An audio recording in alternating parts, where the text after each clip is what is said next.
Hey dude, I'm seeing it out. Where are we going? We're gonna meet at the Christ. And you're gonna beg forgiveness on the mountaintop. So come along with me. We can dance and trip and be anarchists. Wow. We're gonna get the manual and put it in the oven till it cooks. Kristen's trying to get a hold of Kent. Since I haven't heard from my husband, just wanted to make sure he's not in jail.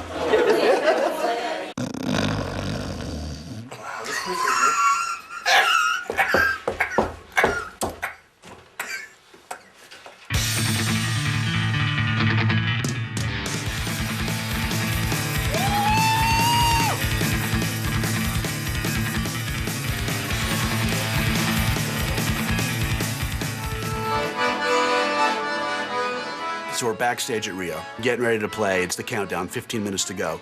We're warming up, and I know that this is going to be a train wreck. I'm dead. I'm so in trouble. We should rehearse before tours, because then it gives me a chance to warm up my voice. If we had a choice of sucking on stage or not sucking, we'd prefer the not sucking. But there's not that much difference between sucking and not sucking for us. We almost sound exactly the same. And I don't even know if people know the difference. Now we're over 30, now look, oh God. It's terrible. It's gonna be terrible. 5 minutes. 5 minutes. 5 minutes.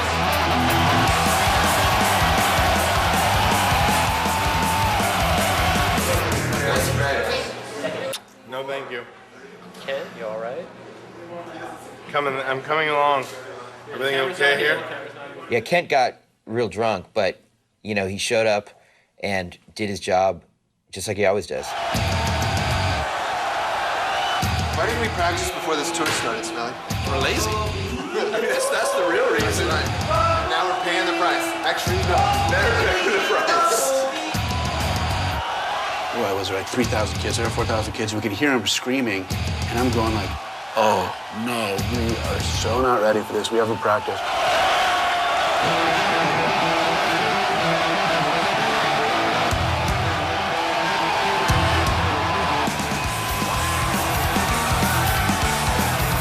First Brazil show, it started off great. The crowd was amazing, but in the middle of it, I look over at Eric Melvin, and his guitar goes out. 30 seconds in, my guitar just stops working. Here I am in front of a couple thousand kids. My doesn't work. His guitar broke. Took about 5 to 10 minutes to figure it out. It gets going, and then the guy starts messing with it again, and he breaks it again. It's like, can't you just roll with the punches? If he just would have played his guitar, just plugged straight into the amp, it would have been fine. But he had to mess with it for 10 minutes. The whole crowd turned on us, and everything just turned to crap. You ready, you Jewish piece of is ruining our show. Come on, let's go, buddy. What, you're in a hurry to go somewhere else? You have somewhere else to be after. Eric Melvin says something to the crowd, like, "Wait, you got a better place to be?" It started turning really ugly right then. We're gonna do a little reggae music.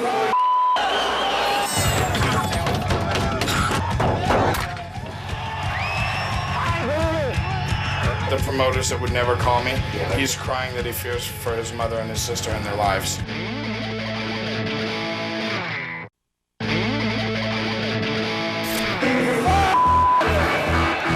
It was our first show in Brazil, and then Melvin's guitar broke, but then he spent 10 minutes working on his tuner.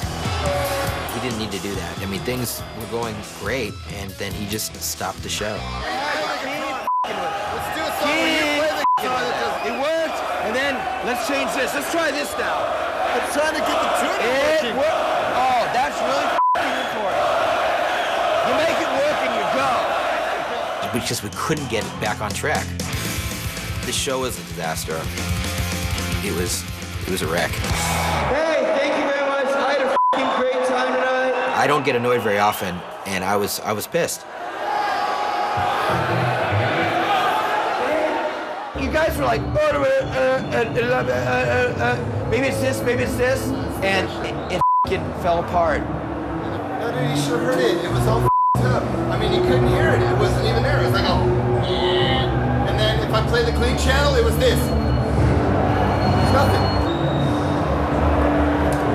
Well... Melvin kind of forgot what our band's about, so I was a little upset, and I just, I had to say something to him. Like, dude, just get your guitar working so we can play. Remember when we used to record records with no tuners? Brazil was like our safety net. We'd been there before, we had a good promoter, and everything went well, except for us. We didn't go well. And now we're going to countries that we really have no idea what's gonna happen. One of the most exciting destinations on the whole tour had to be Medellin. Drug capital of the world, super scary, one of the most dangerous cities in the whole world.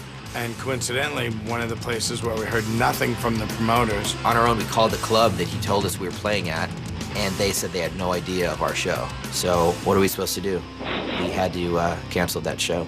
And then, of course, all of a sudden, my phone's ringing off the hook and the emails are coming nonstop. I don't know what to tell you. I mean, I tried and tried to get any kind of confidence in you guys. And at some point, I had to give up because all I had was lies. NOFX is actually my family. Do you think I'm gonna take my family to this country I know nothing about when I'm absolutely certain the people that are supposed to care for us there are f***ing useless?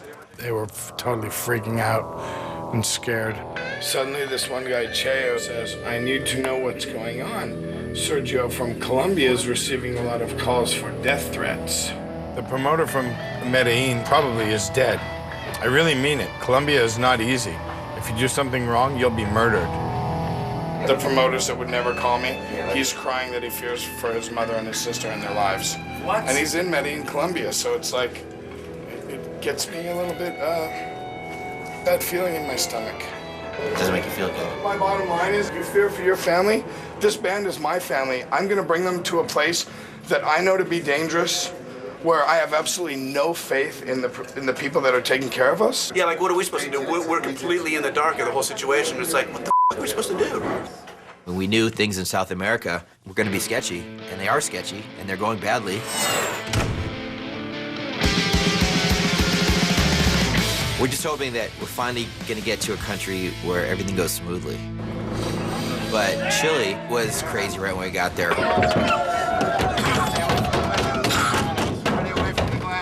Whoa, that was a party.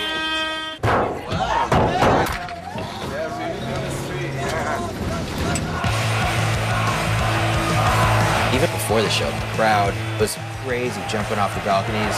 Kids were just coming over the balcony, crowding the floor area even more. Valiant is a chill pill. I'm gonna take one.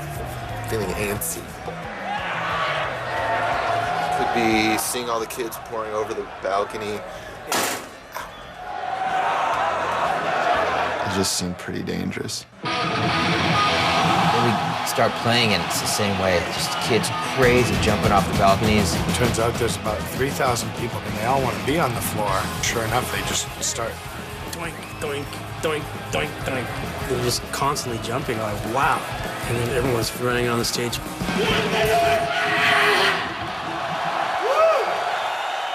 I was a little worried for my own safety a little bit.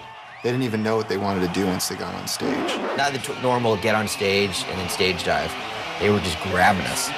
I'm playing a song, and some guy jumps off the balcony, boom, and he just runs up on the stage, grabs me in a headlock, and just choking me out pretty good. And I hear him like, and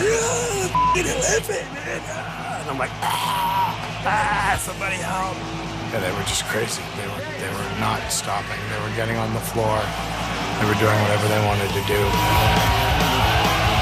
The show exploded. The kids were just so pent up, and it just exploded with energy. It was a really crazy show, but we came on this tour to play crazy, chaotic shows, and we found it when we got to Chile. The Chile show was insane.